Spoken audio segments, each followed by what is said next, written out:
বৃন্দ।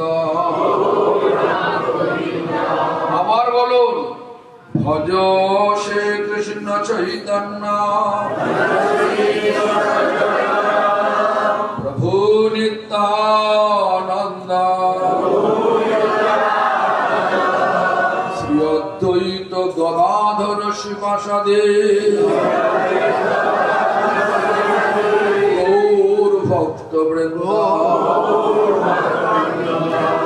হরে কৃষ্ণ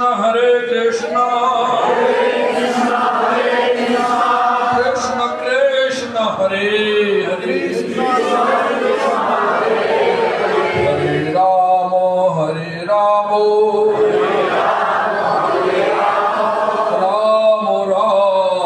হরে হরে।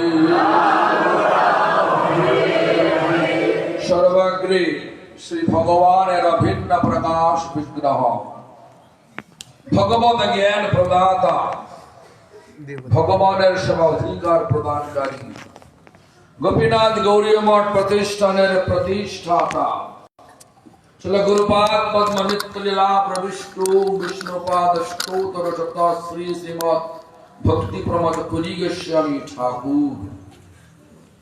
পরম গুরুপাদ পদ্ম সারা বিশ্বে গৌরী মঠ প্রতিষ্ঠানের মূল প্রতিষ্ঠাতা, নিত্যলীলা প্রবিষ্ট শিল প্রভুপাদ ভক্তি সিদ্ধান্ত সরস্বতী গোস্বামী ঠাকুর, নিত্যলীলা প্রবিষ্ট বিষ্ণুপাদ পরমহংস কুল চূড়ামণি ঠাকুর শিল গৌর কিশোর দাস বাবাজি গোস্বামী মহারাজ, গৌরী মঠের সপ্তম গোস্বামী, নিত্যলীলা প্রবিষ্ট বিষ্ণুপা সচ্চিদানন্দ শিশুল ভক্তিবিনোদ ঠাকুর তথা সম্প্রদায় দ্বারা নিযুক্ত সকল আচার্য, শুদ্ধ ভক্ত ও সদস্যবৃন্দ সকলের শ্রীপাদ পদ্মে জানাই ধন্যবাদ প্রণাম।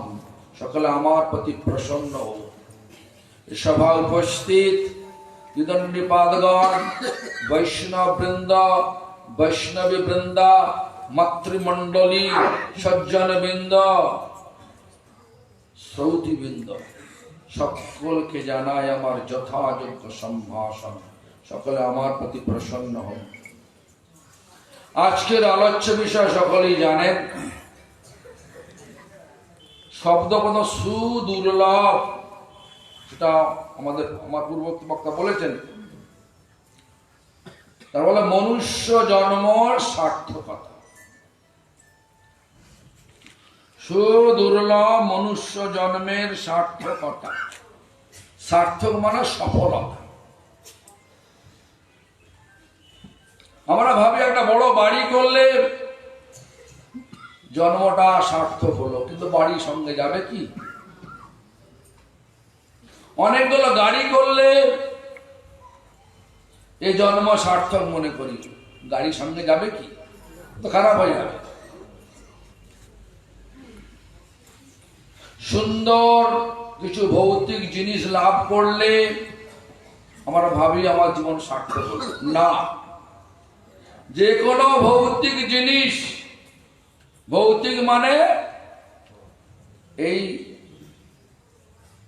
এই আছে অনিত্য। এখানকার কোন জিনিস স্থায়িত্ব নেই, সব অনিত্য। অনিত্য এই জগতের ক্ষয়িষ্ণু, এই জগতে ক্ষয়িষ্ণু মানে যেটা ক্ষয়ে যায় সব সময়। জন্মালাম, বলছে 70 বছর আয়ু, 80 বছর আয়ু, একদিন চলে গেল, আয়ু কমে গেল একদিন, আর বয়স বেড়ে গেল একদিন। চলছি কোথায়? সবাই ছুটছি মৃত্যুর মুখে। মরতে চাই না, কিন্তু মরতে হবে। মরার আগে জীবনটাকে সফল করতে হবে। সফলতা মানে আর যেন এই দুঃখ যন্ত্রণাগ্রস্ত এই ভৌতিক জগতে আর যেন না আসতে চান না? কি আসতে চান? বলো সকলে। আসতে চান না? সত্যি বলছেন? হ্যাঁ বলছে সত্যি। তো যাই হোক, শোনো, কেউ আসতে চায় না, দুঃখ কেউ পেতে চায় না, তার মানে কেউ আসতে চায় না। সবাই সুখ পেতে যায়, তার মানে সকলে কৃষ্ণকে চায়, ভগবানকে চায়। সুখ চাইলে, আনন্দ চাইলে, শান্তি চাইলে, প্রেম চাইলে, সেটা ভগবানেতেই আছে, আর কোথাও নেই। আর দুঃখ চাইলে এটা এই জগতে আছে, যন্ত্রণা চাইলে এটা এই জগতে আছে। যদি আমাদের কোনো কার্য বারবার আমাদেরকে জগতে নিয়ে আসতে পারে, নিয়ে আসতে চায়, তাহলে জানবেন যে আমার জীবন সফল হলো না। তাহলে কি করতে হবে? সার্থকতা, আত্মনিবেদন, সাবমিশন। কোথায়? যেখানে আত্মনিবেদন করলে আর দুঃখ থাকে না। কোথায়? আমাদের আচার্যগণ বললেন কীর্তনের আকারে, আত্মনিবেদন করি তুয়া পদে হইনু পরম সুখে।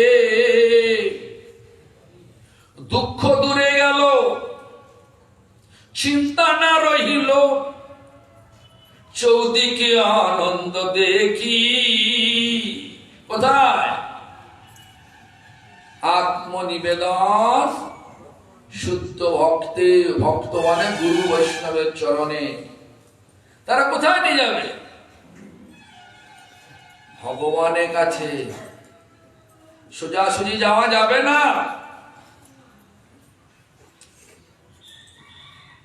আমাদের ভারত থাকে, শুধু আপনি কেন সঙ্গে কুকুরটাও যেতে পারে। আপনার সঙ্গে যদি কোনো কুকুর থাকে, কুকুরটার সঙ্গে যেতে পারে মোদির সাথে দেখা করতে। তাহলে এই সম্পাদক পিএ এটা কারা? গুরু বৈষ্ণব। আমাদের যখন বিচার আসবে, আমি সম্পূর্ণ আত্মনিবেদন করব। কোথায়? পরম্পরাতে। পরম্পরার শিক্ষাকে, যেমন আমার পরম্পরায় আমার আছে, প্রথম আছে আমার গুরুদেব, নিত্যলীলা প্রবিষ্ট বিষ্ণুপাদ অষ্টদল শত শ্রী শ্রীমৎ ভক্তি প্রমোদ পুরী গোস্বামী ঠাকুর। তারপরে আছে কে? পরম গুরুদেব নিত্যলীলা প্রবিষ্ট শিল প্রভুপাদ ভক্তি সিদ্ধান্ত সরস্বতী গোস্বামী ঠাকুর। এবার গুরু পরম্পরা। শুধু তাই নয়, শিল প্রভুপাদের সকল শিষ্য বৃন্দ, নিত্যলীলা প্রবিষ্ট বিষ্ণুপাদ অষ্টোত্তর শত শ্রী শ্রীমৎ ভক্তি দ্বৈত মাধব গোস্বামী মহারাজ, নিত্যলীলা প্রবিষ্ট বিষ্ণুপাদ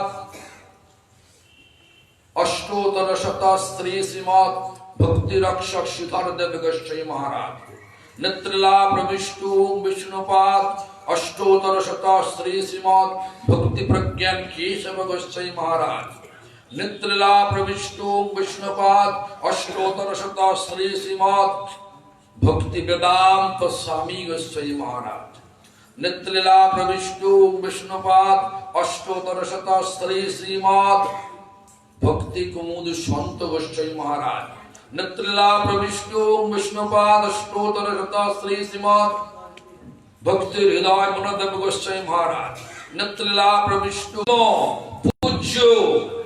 এদের কাছে আত্মনিবেদন করতে হবে। এদের আত্মনিবেদন করলে কি হয়? বলছেন আত্মনিবেদন করি তুয়া পদে। আত্মনিবেদন যদি করা যায় তাহলে কি হয়? হইনু পরম সুখী। কেন?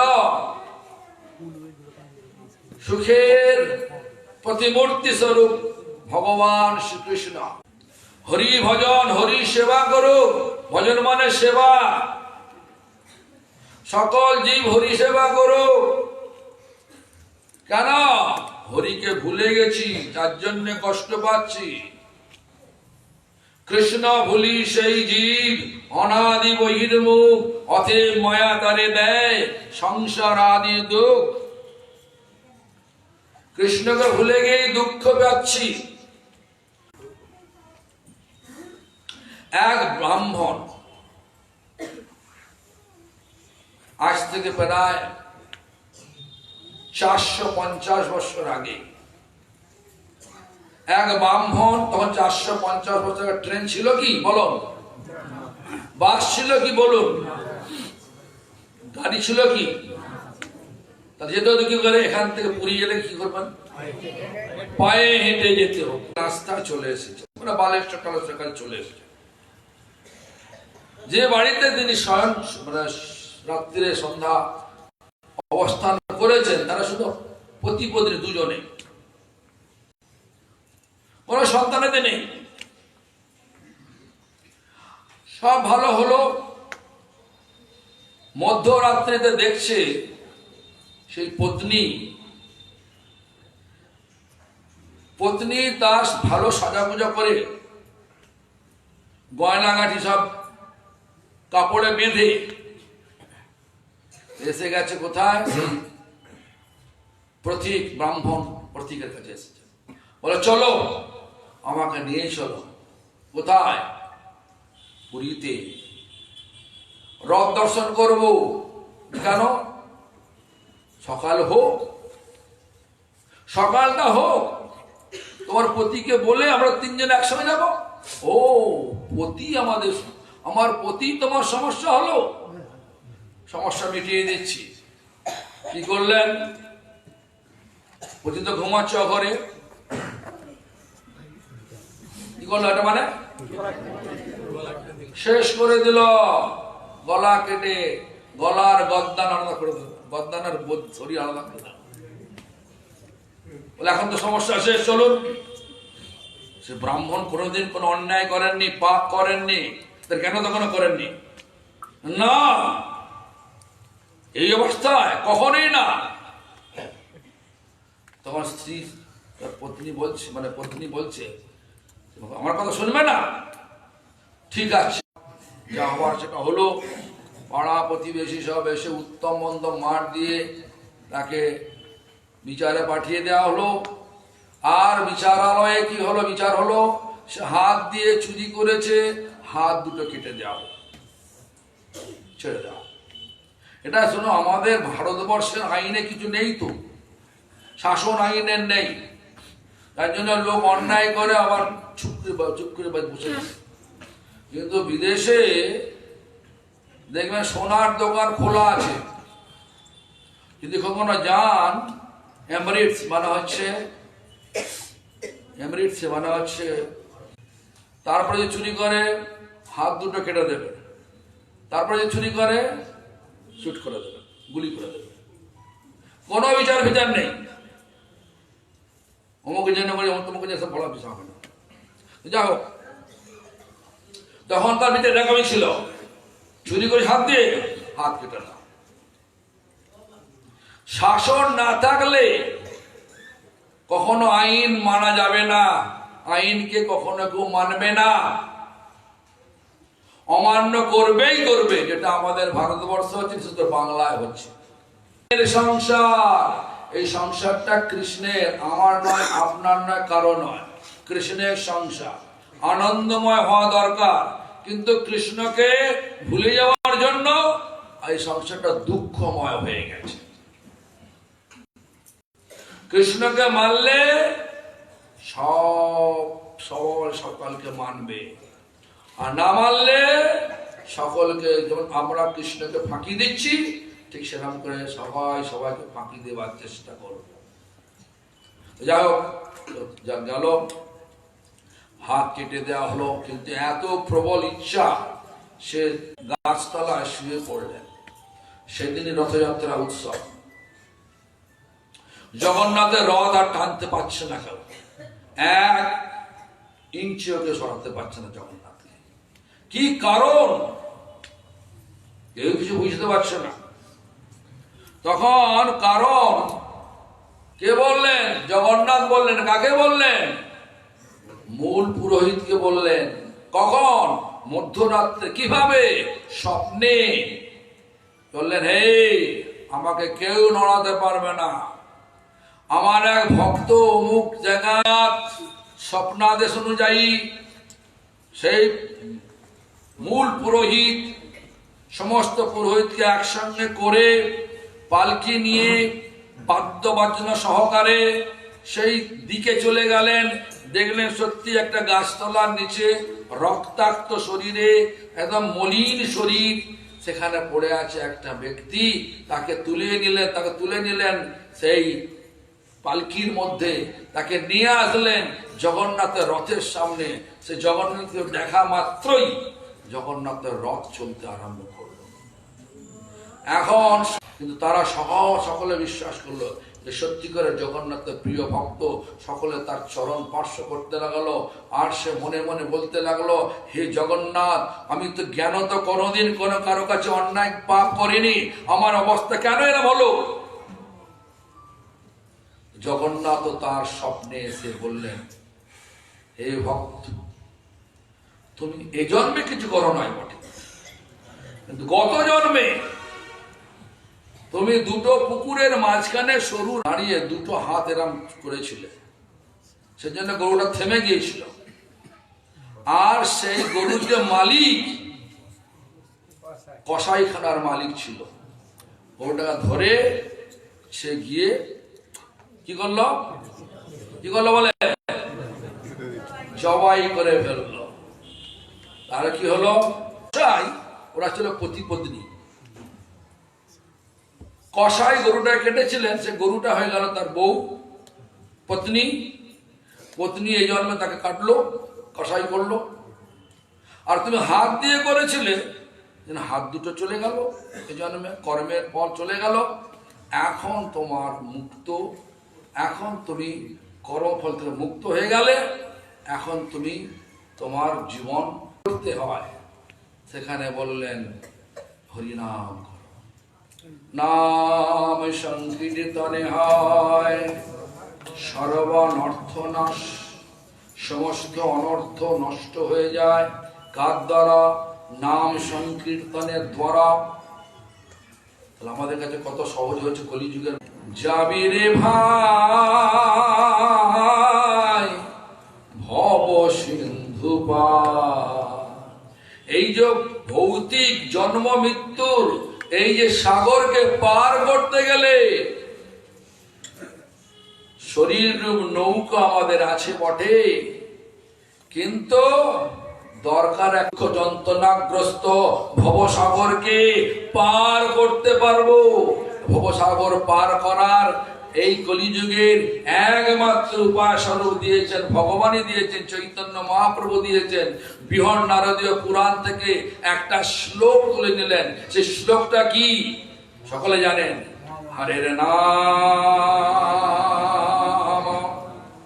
হরের নাম। যারা জন্মলাভ করেছে তারাই ভাগ্যবান, যারা হরিনাম করে, আত্মনিবেদনের দ্বারা হরিনাম করে, তারাই ভাগ্যবান। আর যারা মনে করে আমি কিছু অর্থ কামিয়ে আমি ব্যাংকে রাখলাম, বড় বাড়ি করলাম, তারা দুর্ভাগা। কেন? কিচ্ছু নিয়ে যেতে পারবে না। মুদলে আঁখি সবই ফাঁকি। তখন তো সব ফাঁকি।